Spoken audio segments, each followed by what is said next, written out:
Mark Zuckerberg just shared the following with Meta employees. Today I'm sharing some of the most difficult changes we've made in Meta's history. I've decided to reduce the size of our team by about 13%. Does that make sense to you guys? Like, we're gonna hire 20,000 people. You know what? We're gonna fire them. Look at the headcount. Wow. Look at all the people they added for no reason. They have to do what Elon's doing. Cut half the company's employees. Investing transfers money from the impatient to the patient. This isn't like a no-brainer. You have to be dumb not to be long Facebook. All right, let's maybe try Meta. I think Meta's cheap. What's Meta's stock price now? 109. How about its rival, Tencent? Tencent's dropped as well, 277.40. Wow. So they got roughly the same enterprise value? Wow, that's crazy. Mark Zuckerberg conference call is basically just this over and over again. Almost, what do you see about the Bears? We shut them down that way? No, we just, the Bears are what we thought they were. They're what we thought they were. We played them in preseason. Who the hell takes a third game in the preseason like it's bull? We played them in the third game. Everybody played 3 quarters. The Bears are who we thought they were. And that's why we took the damn field. Now, if you want to crown them, then crown their ass. But they are who we thought they were. And we let them off the hook. That's basically the Meta conference call. We don't even need to listen to it for Good afternoon. My name is Martin, and I will be your conference operator today. They were. I would like to welcome everyone to the Who they thought they were. Conference call. What? I'm sorry, Mr. Zuckerberg. What? Any background noise. Mr. Zuckerberg, I asked a specific question about the ad market. They were who we thought they were. After the speaker's remarks, there will be a question and answer session. Hey everyone, thanks for joining today. Our community continued to grow this quarter. We now reach more than 3.7 billion people monthly across our family of apps. There's been a bunch of speculation about engagement on our apps, and what we're seeing is more positive. On Facebook specifically, the number of people using the service each day is the highest it's ever been, nearly 2 billion, and engagement trends are strong. But overall, our apps continue to grow from a large base. Wait, did Facebook issue their first debt ever? First ever bond offering. Where I think we should nice. But we believe that we will return to healthier revenue growth trends next year. That said, it's not clear that the economy has stabilized yet, so we're planning our budget somewhat more conservatively. Yeah, so Facebook has learned about debt. Mark Zuckerberg, somebody finally convinced him they need to use debt. When a company starts to use the debt capital markets, it's the growth is over. Let's use debt and buy back our stock, said some very stodgy company that can't grow by itself. But at the end of the day, like, all Facebook needs to do is just continue to kind of operate this way, and it's okay to become a boring company. It's not like some like terrible thing. And just like, you look at the net income, right? 4 billion in net income, but that's just reported net income. Let's go to cash flow. Cash flow is quite a bit higher. So let's see, reported. The funny thing about SBC is all those options are not going to be exercised. So deferred taxes, impairment related to leases and leasehold improvements. Okay, it all adds up. Yeah, so cash flow was 10 billion. So it was a little less than even they've really had in a long time. But it's still is impressive business. They can keep buying the stock back for quite some time before I think they run into issues. Look at the CapEx though. They put $9 billion of CapEx to work. Wow. On what? Like, what the hell are they buying? AI computers? I don't know. Facebook has like their own private cloud, I guess. It's a huge amount of CapEx. CapEx, for those of you guys who don't know, is any asset of the companies that lasts more than 1 year. So those would be like computers, servers for this kind of company, right? So a contract is not, it actually has to be a piece of property, plant, and equipment. So it can't be a contract with a person or something like that. I know you're just joking, but it still seems like a really bizarre thing for Facebook's CapEx to double. Like, what the heck are they spending on? It has to be tangible, PP&E, property, plant, and equipment. And it has to have a useful life of over 1 year. Very weird. Let's look at the stock buyback. Well, they've spent get this, guys, $66 billion on their stock over the last 7 quarters. Isn't that amazing? Now, would they rather have bought for $66 billion? They could have bought Spotify a couple times over. They could buy Activision. They could buy Roblox instead of doing the buyback. And the buyback, what's funny is the shares outstanding has only dropped from 2.9 billion to 2.7 billion. So it's not like they basically got to buy 10% of the company back. So they really overpaid for their buyback. But now is the time for them to buy back their stock. With 60 billion, they could buy back a third of the company. Yeah, I know they can't buy anything basically because they have antitrust problems. I do think Facebook should buy a gaming company, but that's a whole other story. I don't think their goal is anything other than cash flow. And these gaming companies kind of represent new platforms and metaverses where people interact, right? A lot of people will chit-chat on Roblox or some other video game, Fortnite. They buy Epic Games. I think that would be a good idea. And they can't... Yeah, they should buy Take-Two, which owns Rockstar, which makes Grand Theft Auto. They can't really sort of do the kind of acquisitions they'd like to do. Like, they'd like to be able to buy Pinterest or Twitter or something like that, but, the FTC and other competition authorities would not like that idea. So yeah, the first debt offering ever from Facebook. I think that's pretty important, actually. And they used it to buy back, they basically used it to buy back stock, which... If Facebook goes from net cash to net debt, and they do just a big stock buyback, this is kind of what happened to Oracle. So Oracle, for all you kids out there, it's a real company. It's not a meme. And it's a company that's been around for a really, really long time. It's kind of been this pretty crappy company. They've had a rough time on the business side. But you can see the stock is one of the greatest stocks of all time. And one of the reasons is they have a very stable business. And when you have a really stable business, you can do a lot of financial engineering. And the financial engineering they've been able to do, this was the dot-com bubble, by the way, boys and girls.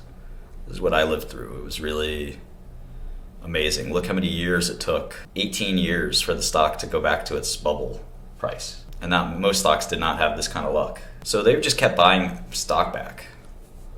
And basically, I think that's what Zuckerberg should do. They went from net cash to net debt, and maybe that's what Zuck should do here. Just keep buying back stock. They don't need to grow revenue and earnings for the social media platform. They could start a whole new other business. They're a victim of their own success. There's something about being too successful. But yeah, that CapEx spend is atrocious. They still have this massive net cash position. So we got $250 million enterprise value. Yeah, I had it as a double before. I still sort of have it as a double. I think they're getting LIBOR plus or SOFR plus 1 or whatever. Typical kind of high-rated company. Let's see what the Facebook debt coupon was. Bond coupon. 3.6%.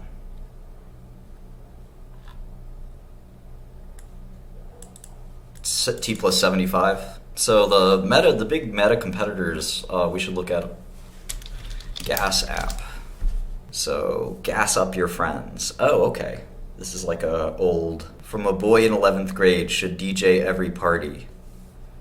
Get clues who it is.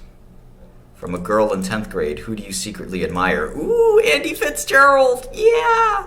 It does seem like a kid's app, but maybe that's the point. Gas is made by an ex-Facebook guy, I believe. Gas's hook is positivity. It asks high schoolers to send compliments through polls. Okay, so we got WhatsApp, Facebook, Telegram. I have to include Telegram. It's sort of got a weird... got Be Real. Peach was an old one. Of course, Twitter. The dating apps count too. Truth Social. Signal, GroupMe. You guys heard of any of these? Locket, Widget, Text Me, Bigo Live, Plenty of Fish. There we go. Plenty of fish. That might be owned by Match for all we know. Of course, WeChat. WeChat is Tencent.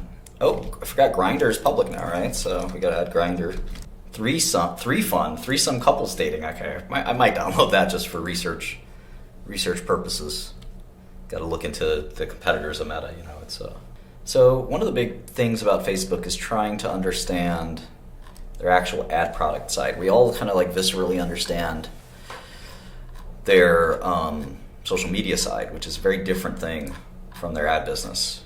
Because we don't see the ad interfaces and the ad kind of product, and we're not ad buyers, right? So it's always been a difficulty with things like Google and Facebook, because you have to sort of think about that part of the business, which is basically the only part of the business that matters.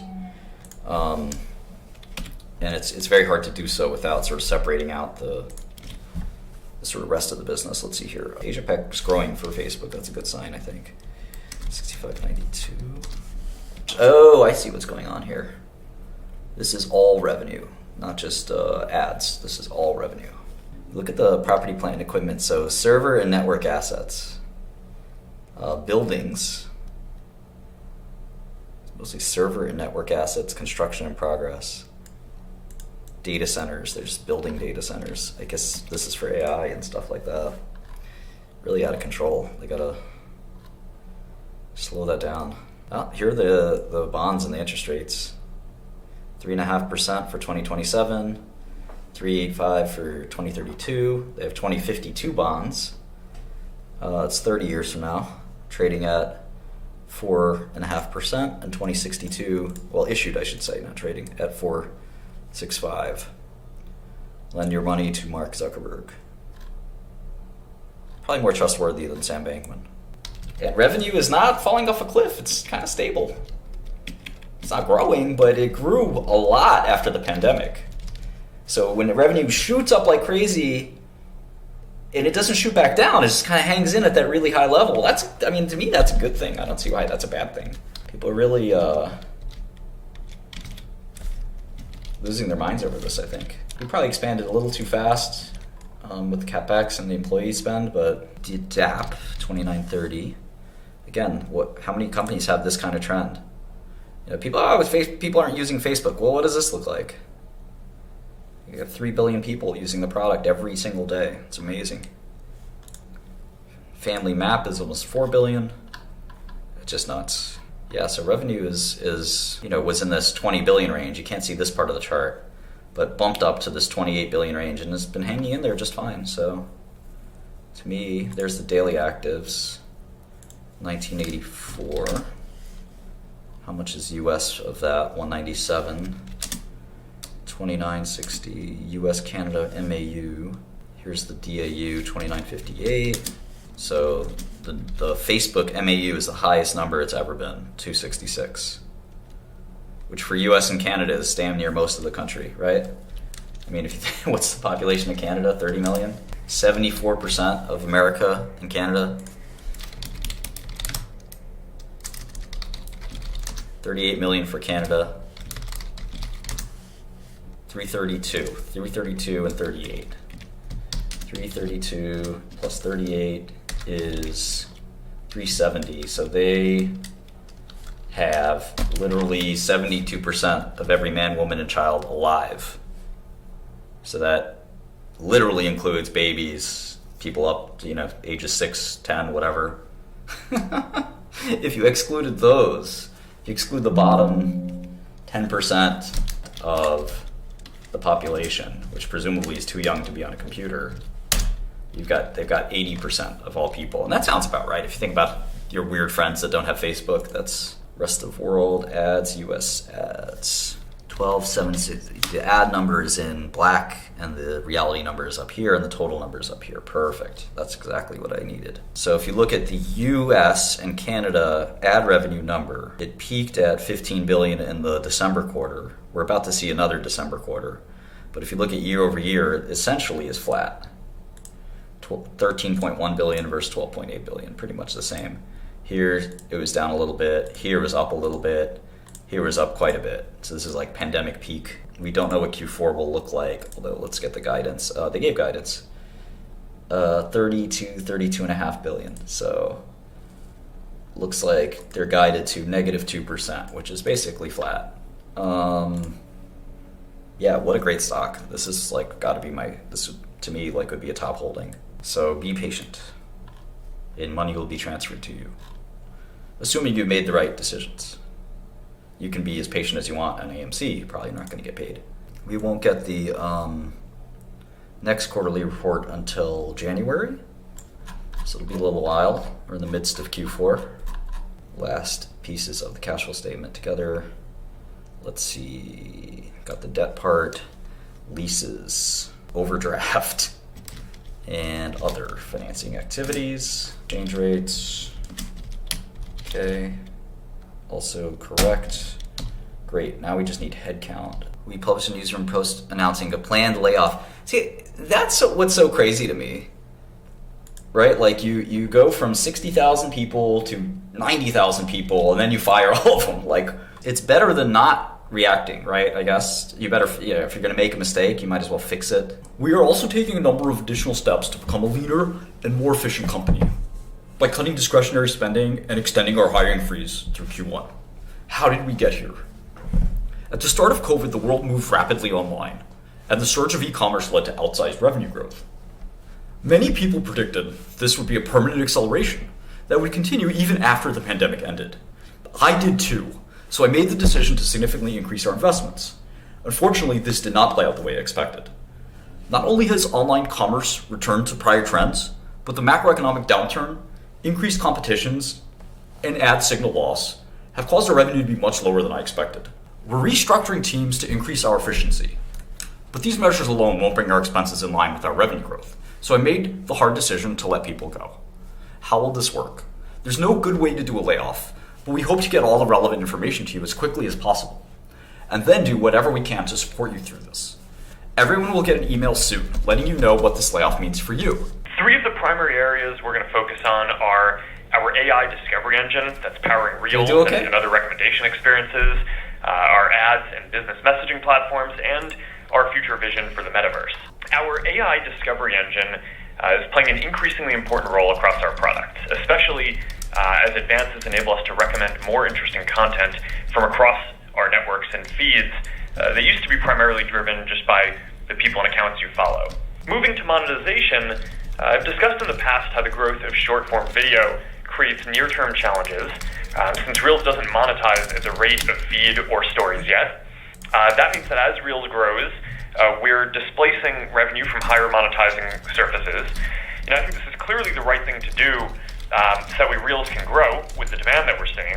But closing this gap is also a high priority. Yeah, I still think $200 a share is the right price for Facebook, and it's trading at around 100. And I don't assume any heroic revenue growth going forward, which I don't think anybody should.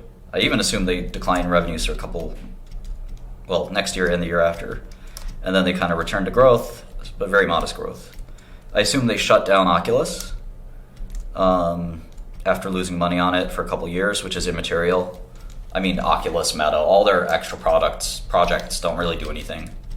And they just buy back stock. Sort of like I said, the same playbook Oracle went through over the last decade. I'm going to pop in one of the 10Ks. I want to flesh out this model a little bit more. Maybe I'll get some insight. Maybe I won't. Actually, I think it'd be fun to put the stock price in as well, because they never split as far as I know. It's trading at the same price it was at in 2016. The 2016 revenue was, the market's good at discounting, so it really doesn't matter, but it's probably a fifth. Yeah, amazing, huh? 2016 revenue was 27 billion. Meanwhile, 2022 revenue is going to be over 100 billion. The stock price was the same back then, but I think the stock knew, the market knew what was going to happen. There's going to be rapid growth and they would hit a wall, and that's exactly what happened. So that's why the stock priced that in back in the day. Look at this old revenue for Facebook. Isn't it amazing, breathtaking? 7 billion in revenue in 2013. 8 billion, then 12, then 18, then 28, then 40. This is all Cheryl's work more than Zuckerberg's. building the product's really important too, but building the business is hard. Amazing, isn't it?